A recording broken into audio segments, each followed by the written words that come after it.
The Galactic Council chamber fell silent as the distress beacon's message played for the third time. Ambassador Thelrix of the Covenant Alliance shifted uncomfortably in his floating seat, his translucent skin flickering with nervous bioluminescence.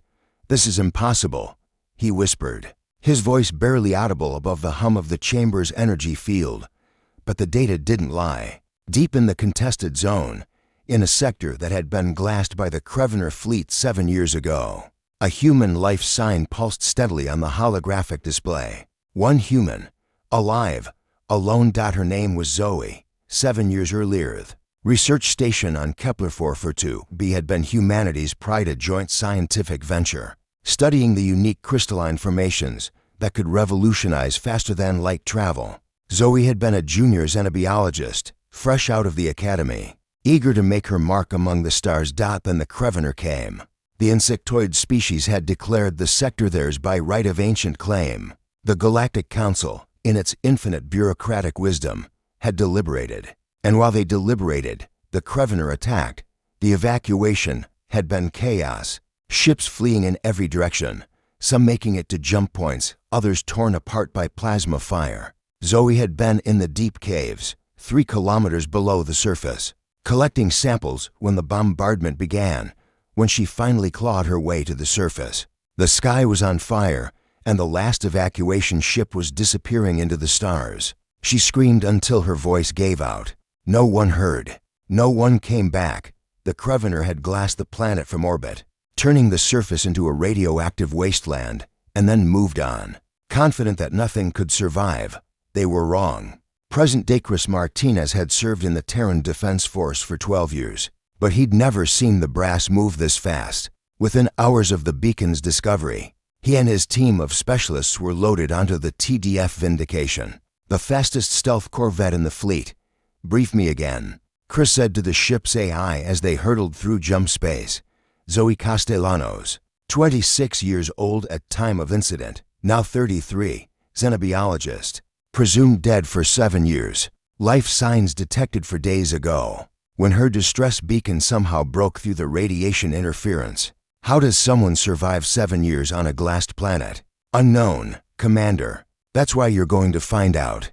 Chris stared at the holographic image of Zoe, a young woman with dark eyes and a brilliant smile, frozen in time from her academy graduation photo. 7 years alone. The thought made his chest tight. "What are our orders regarding the Krevener?" he asked quietly. "Avoid engagement if possible.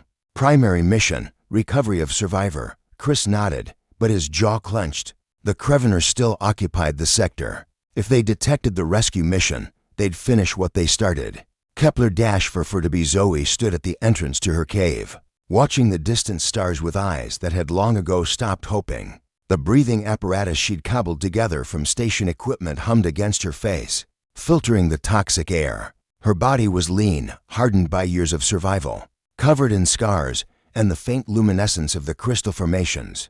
She'd learned to cultivate on her skin a symbiosis that had saved her life. The crystals grew slowly in the deep caves, and she'd discovered they could filter radiation, provide nutrients, even store solar energy. She'd become something new, something changed. Part human, part Kepler-442b. The distress beacon had been a last desperate act. She'd repaired it using scavenged parts, powered it with crystal energy, and launched it 3 months ago. She hadn't expected a response. The galaxy had forgotten her. Then the sky rippled. A ship decloaked, small and fast, bearing Terran markings. Zoe's heart, which she'd thought had forgotten how, began to pound, but in orbit above, the Krevener dreadnought was already turning its weapons arrays toward the intruder. The Vindication shuddered as plasma fire streaked past its hull. "We've got incoming," the pilot shouted. Krevener dreadnought, weapons hot. Chris gripped his harness. "Get us to the surface, now." The ship dove through the atmosphere, heat shields screaming, while the Krevener warship pursued. They had minutes at best.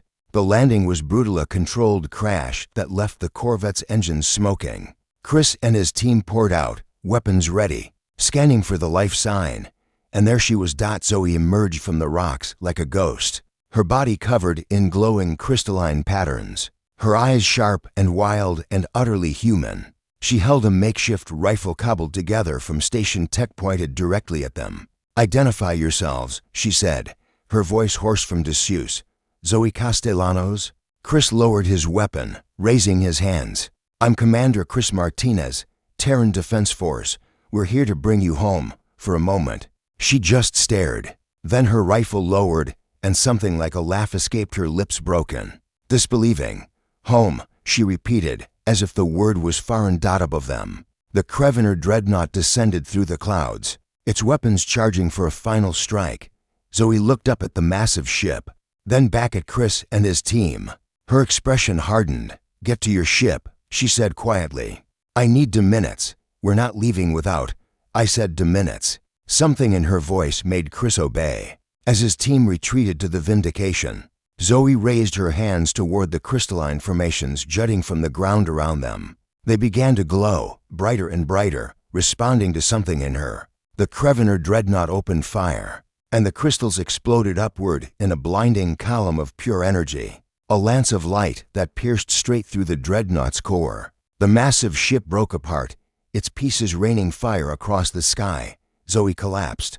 Chris caught her before she hit the ground, feeling the heat radiating from her crystalline-covered skin. Her eyes fluttered open, meeting his.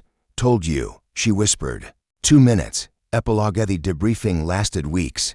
The Galactic Council demanded answers. The Krevener demanded retribution. Humanity demanded justice. Zoe sat before them all, still bearing the crystalline marks of her survival, and told her story.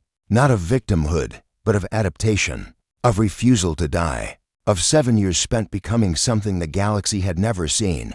"You abandoned me," she said simply, looking at the assembled species. "But I didn't die. And now you know what humans do when you leave them behind."